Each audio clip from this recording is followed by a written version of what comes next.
ஆன்மீக அன்பர்கள் அனைவருக்கும் வணக்கம். இங்கே வர்ற பக்தர்கள் எல்லாரும் அவங்களுடைய நினைவுகள்லேருந்து பல விஷயங்களை இங்கே பகிர்ந்துக்கிறாங்க.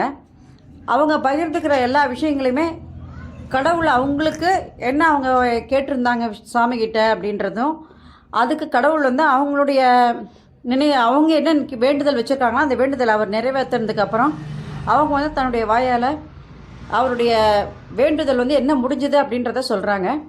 இங்கே வந்த பக்தரும் அதே மாதிரி தான் அவங்களுக்கு என்ன வேண்டுதல் முடிஞ்சது அப்படின்றத அவங்கள நாங்கள் இப்போ பேட்டி எடுக்கிறோம். பேட்டி எடுக்கும்போது அவங்க என்ன சொல்ல வராங்கன்றதை நீங்கள் கேட்கும்போது இது மாதிரி ஒரு விஷயம் நமக்கு நடக்குமா அப்படின்னு நினச்சா கண்டிப்பாக இந்த கோயிலுக்கு வந்தால் முடியுன்றதுக்கு இவங்கெல்லாம் ஒரு நல்ல எடுத்துக்காட்டாக அமைகிறாங்க. சார் உங்கள் பேர்? சக்திவேல். பாப்பா நீங்கள்? நிர்மலா ஸ்ரீ. நீங்கள் எங்கே இருக்கீங்க? நாங்கள் பெங்களூரில் இருக்கோம். பெங்களூரில் இருக்கீங்க. இப்போவும் அங்கே தான் இருக்கீங்களா? எத்தனை வருஷமாக இந்த கோயிலுக்கு வரீங்க? இதுதான் ஃபஸ்ட் டைம். நான் யூடியூப்பில் தான் பார்த்தேன் அந்த இதை. அப்போ குழந்தை இல்லாமல் இருந்ததுனால மிச்ச பேர் பேசுகிறத பார்த்துட்டு எனக்கும் இருக்கணும்னு கனவுல சொல்கிறாங்கங்கிறப்ப நான் சரி என்னால் அவ்வளோ தூரம் வர முடியாது, இப்போதைக்கு இருக்குதா இல்லையாங்கிற மாதிரி சொல்லணும்னு நினச்சேன்.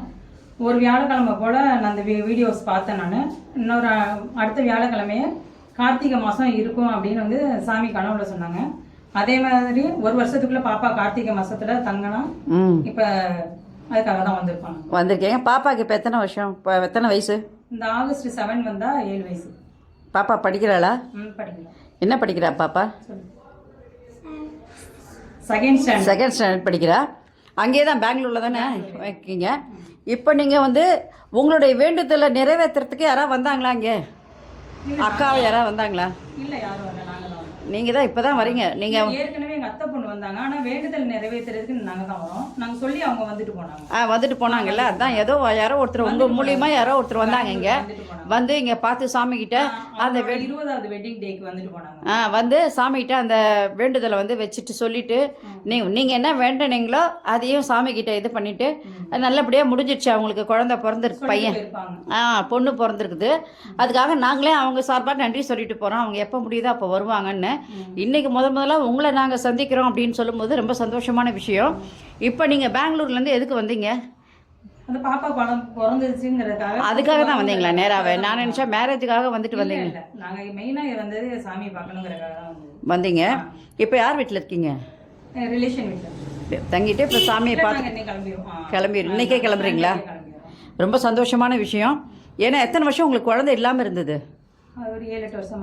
8 வருஷம் குழந்தை இல்லாமல் இருந்தது. பரவாயில்ல. யூடியூப்பில் பார்த்து அதில் நீங்கள் ஒரு வேண்டுதல் வச்சு சாமிக்கு நாங்களும் எங்ககிட்டே நீங்கள் பேசியிருக்கீங்கன்னு நினைக்கிறேன். ஃபோனில் பேசியிருக்கீங்க. அப்போ நாங்களே சொல்லியிருக்கோம், ஃபோனை வச்சு நீங்கள் 9 சுற்றுங்க சாமிக்கு டெய்லி. அதுவே உங்களுக்கு ஒரு நல்ல ஒரு பயனை கொடுக்கும் உங்களுக்கு. ஆனால் உண்மையான வர முடியாதவங்களுக்கு தான். கிட்டே இருந்து வர முடியலன்னு சொன்னால் அது பெரிய தப்பான விஷயம். ரொம்ப தூரத்துலேருந்து நீங்கள் இங்கே வரணுன்னா கொஞ்சம் கஷ்டம்தான் உங்களுக்கு. அது கொரோனா டைம் வேறையா இருந்தது, அதனால் வர முடியாது. நீங்கள் அங்கேயே சுற்றுங்கன்னு சொன்னோம். அதே மாதிரி சுற்றி உங்களுக்கு ஒரு குழந்தையும் பிறந்து இன்றைக்கி பாப்பாவையும் கூட்டிகிட்டு நீங்கள் இங்கே வந்திருக்கீங்க அப்படின்னு சொல்லும்போது நாங்கள் ரொம்ப சந்தோஷப்படுறோம். நாங்கள் அடுத்தது ஒரு பையனும் உங்களுக்கு பிறக்கட்டும். எந்த ஒரு விஷயமா இருந்தாலும் நம்ம எங்கே கடவுள் நம்ம உண்மையான அன்பு இருக்கும்போது நம்மளை தேடி கண்டிப்பாக வருவாருன்றதுக்கு நீங்கள் ஒரு நல்ல எடுத்துக்காட்டாக அமைஞ்சிருக்கீங்க. அது இல்லாமல் இந்த குளத்தூர் பாபா எல்லாருக்கும் எல்லாம் செய்கிறாருன்னு சொல்லும்போது பக்கத்தில் இருக்கிறவங்களுக்கு ஊரில் இருக்கிறவங்களுக்கு எல்லாருக்குமே செஞ்சுருக்காரு. ஆனால் நீங்கள் யூடியூப் பார்த்து அது மேலேயுமே வேண்டிக்கிட்டு எங்ககிட்டையும் சொன்னீங்க. நீங்களும் அதை எங்களுடைய வேண்டுதலை சாமிகிட்ட வைங்கன்னு நாங்களும் அந்த டைமில் வச்சுருக்கோம். உங்களுக்கு அந்த டைமில் குழந்தை பிறந்தேன். நீங்கள் குழந்தை பிறந்ததுக்கப்புறமும் ஃபோன் பண்ணீங்கன்னு நினைக்கிறேன். நான் எனக்கு பொண்ணு பிறந்திருக்கு எனக்கு நல்ல இவ்வளோ நாளைக்கு அப்புறம் அப்படின்னு. ரொம்ப சந்தோஷமான ஒரு நிகழ்ச்சி இது. இந்த வீடியோவை யாராவது பார்க்குற வாய்ப்பு கிடைச்சதுன்னு வச்சுக்கோங்க. அவங்க நினைப்பாங்க நமக்கு இந்த மாதிரி ஒரு நிகழ்ச்சி நடக்குமா அப்படின்னு நினச்சா கண்டிப்பாக இந்த கோயிலுக்கு அது முடியுன்றதுக்கு நீங்கள் ஒரு நல்ல எடுத்துக்காட்டை அமைஞ்சிருக்கீங்க. Thank you so much madam. வாழ்க வளர்க வளமுடன். நாளும் சாமியோட குரு பூர்ணிமாக்கும் வாங்க. ஆகஸ்ட் 20 சாமியோடைய வருஷாபிஷேகம். 12வது வருஷம் முடியுது. 20 இந்த பூர்த்தி 12 வருஷம் பூர்த்தி ஆகுது. இது முடித்ததுக்கப்புறம் நாங்கள் மறுபடியும் கும்பாபிஷேகம் பண்ண போகிறோம். கோயில் கோபுரம் 4 பில்டிங்க்கு மேலே வருது. எங்கேருந்து பார்த்தாலும் பில்டிங் கோயில் தெரிகிற மாதிரி இருக்கும். அந்த மாதிரி இது பண்ண போகிறோம். அப்போ உங்களால் என்ன முடியுதோ அதை நீங்கள் செய்யலாம். நீங்களும் அந்த கும்பாபிஷேகத்துக்கும் நீங்கள் கலந்துக்கணும். எல்லாருடைய கைங்கரியும் ஒன்றா சேர்ந்து எல்லாரும் கலந்துக்கிட்டாதான் அவர் ரொம்ப சந்தோஷப்படுவார். ஏன்னா எல்லாருக்கும் எல்லா விஷயம் முடிச்சு கொடுத்துருக்காரு. அந்த நேரத்துக்கு அவரை பார்த்து தரிசனம் பண்ணுறது ரொம்ப நல்லது. இதே மாதிரி அப்போவும் வாங்க. கண்டிப்பாக சாமி அந்த டைமில் வந்து இது பண்ணிக்கோங்க. நான் எல்லாமே வந்து யூடியூப்பில் போட்டுக்கிட்டே வரேன். அதில் பார்க்கும்போது உங்களுக்கு அது தெரியும். அதனால் கண்டிப்பாக இப்போ நான் முக்கியமாக ஒரு நன்றி சொல்லணும் அப்படின்னு சொன்னால் கடவுளுக்கு அப்புறமா யூடியூப்புக்கு நான் நன்றி சொல்லணும். ஏன்னா இந்த விஷயம் எல்லாருக்கும் தெரியுது. இந்த விஷயங்களை நம்ம எடுத்து போடும்போது அந்த விஷயங்கள் மூலிமா இந்த மாதிரி விஷயங்கள் பலருக்கு நடக்குதுன்னு சொல்லும்போது யூடியூப் எந்த அளவுக்கு மற்றவங்களுக்கு வந்து உதவியாக இருக்குது அப்படின்றதுக்கு இது ஒரு நல்ல எடுத்துக்காட்டு அமையுது. Thank you so much madam. Subscribe to my channel and please press the bell icon for more videos.